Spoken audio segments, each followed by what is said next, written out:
What's up, everybody? It's your good friend Lukie, and I'm back with a new lighting scenario. Be sure to leave a comment if you like the way I look in here. Also, subscribe to the channel, and boom, boom, boom, hit me with those thumbs up if you think I'm a real cool guy and I make great videos. Something just moved in the background that was kind of creepy, but we're going to keep this rocking and rolling. Today, I played Colusa Golf and Country Club, and you might say, Uncle Lukie, why did you play Colusa Golf and Country Club? It's in rural California, and it's not one of these super coveted destination resort golf courses. It's not even the mega munis that you typically play. What was your reasoning for it? And my reasoning is this.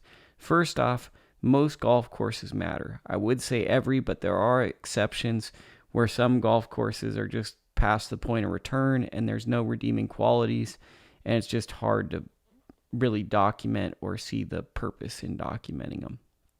That is not the case with Colusa Golf Course.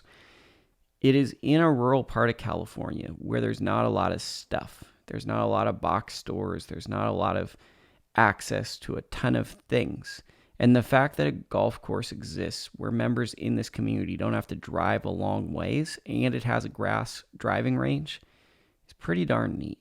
And I think that a lot of times people will be snobby on conditions, but the fact that this golf course, which has a lot of dog legs, a lot of forced carries, and it also has kind of the Del Monte, the older style front to back greens, or actually I messed that up. And the Del Monte style, the back to front greens, some have 2 tiers. It's a great introduction to golf. And I think that the reason I wanted to do a video on this course is this is going to be a course that a lot of people go away, they go to college, they go and live their life. But I could imagine quite a few young people who got introduced to the game of golf have fond memories of this course. And a lot of outsiders could go, oh man, it really isn't that, this, that, and a third. But when I played this golf course, sure, there were aspects to it that maybe I'd want changed. But what really stood out was the character of the course and the characters of the course. The people that play this course love this course. The people that work there, it's like a community. And you don't always get that.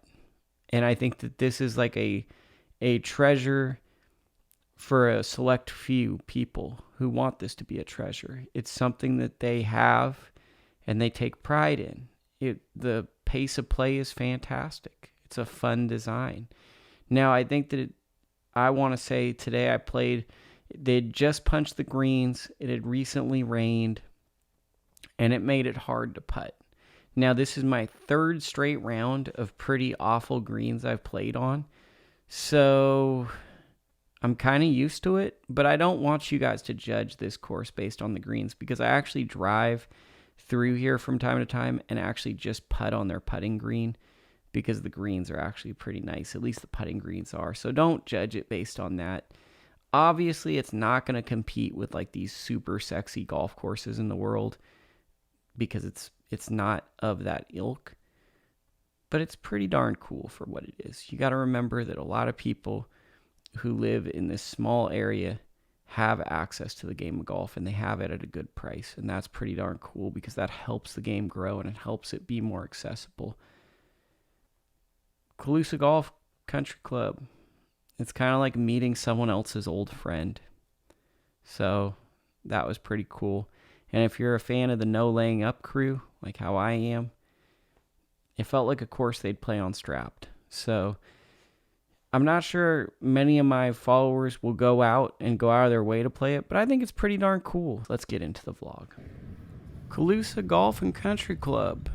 Shout out to Rory McIlroy's 4-play driving lesson video. It actually really helped me as a really bad driver of the ball. Check out my pants that are falling off. First hole, dogleg left. Left side is the driving range, and it's about 410 yards. Really smoked one. There's a little bit of like undulation and elevation. If you don't catch one, you get a little trench warfare. I had a $180 in, and then I hit the wrong side of the ball, pulled it. I was really trying to get it on that freeway that runs parallel. As you can see, we're in the country. Avant-garde angle. You know me, a little bit of an artist every now and then, so trying to show my artiste. Caught it thin, butter knife, tried to get cute with it, but it won't kill me. So ping-ponged across the, I'm normally known as the short game guy, but not lately. And then hit a decent chip, and this was my introduction to the greens.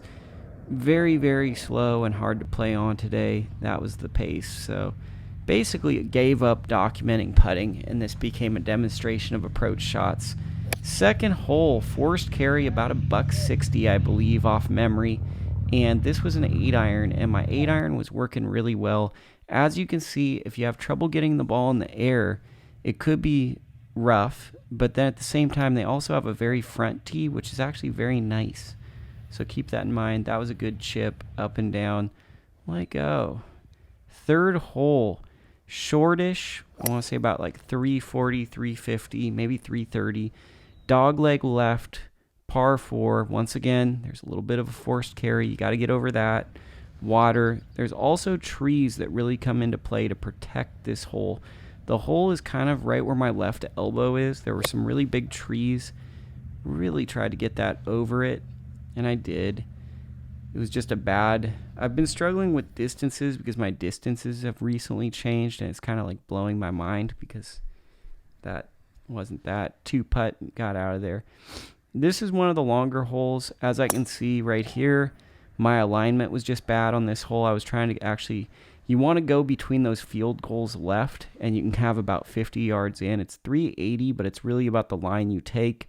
If you carry that water in the trees, you can actually have a really short approach in. I just went outright, had a gap wedge in, and caught what they call a flyer because I hit that stupid far for 120, and that was another 2-putt. Here we go. This was, I don't know what the number was. I think I hit a 9-iron into this. So we'll say my 9-iron goes about 135-ish, maybe 140 is what it played like. Double water, really, really cool houses behind. But it's just, you're just hitting some really cool shots. Once again, greens under construction, so it wasn't. I thought I got an under construction birdie. Probably the signature hole is right here, where you have a dog leg left, and there's a double fairway. So I'm trying to figure out how to hit a draw with a driver. Leave a comment if you can help me with that, although I probably won't listen and still use my wrists because that's just what I do. So you can take a narrow route, and then you can take a wide open route. I opted for the more wide open route, and I also opted to try to swing out of my boots with a 4-iron and butter knife this. Go me. Hit like if you've done that before. Look, I'm looking to hit another ball, but I didn't because I'm a good guy. And then tried to kill a pitching wedge, 130, and I just didn't have the number. There's bunkers in front of this green. Really, really narrowish feeling for me on the left. I did not want to take a 5-wood or a 3-wood in because like I do have the thread of a quacker, a duck left hook, and did not feel all that comfortable hitting those. So we'll call that a bogey. Got out of there. This was a bomb. Not quite controlling my drivers, but I'm really, really moving the ball far, which feels good. And then once again, this was a 9-iron into this hole. This is probably about 370, 380. I can't remember off the top of my head.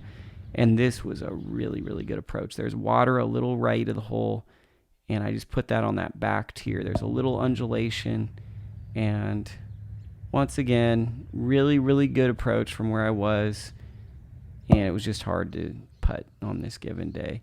Par 5, this is the funniest hole of the day from how I played it. So I think this is about 480. If you cut the corner, it probably plays about 440. Tried to cut the corner. As you can see, once again, a theme of the course is just water to penalize golfers that can't get the ball in the air. I hit a tree and had to hit a pitching wedge out, so I'm kind of falling in love with getting the ball in the air, even though I don't get it that high in the air. And then I had a 7-iron in. So this is driver, pitching wedge, 7-iron into a par 5, and I hit this so friggin' good. It was about $170, maybe $167 was where I was. And it was just a tiny bit short, and then I made it, which was even crazier. So I made an actual factual birdie on this course. The final hole missed the drive, but it was actually a good one. It was like probably my closest to a driver draw swing, and I did not want to hit again because it was so good, just to document it. It's dogleg left. There's also, you can, if you carry it about 250, you can get down to the lower tier. Hit an 8-iron and got it all the way to the back tier of the green, which was kind of incredible because I didn't think that these greens would be like receptive to stop the ball. And then that was a bad chip, but I hit the pin, and that's Colusa. Thank you for watching this vlog. I appreciate anyone who contributes or subscribes or even likes a video. This is a passion project, and I'm just trying to do the best I can.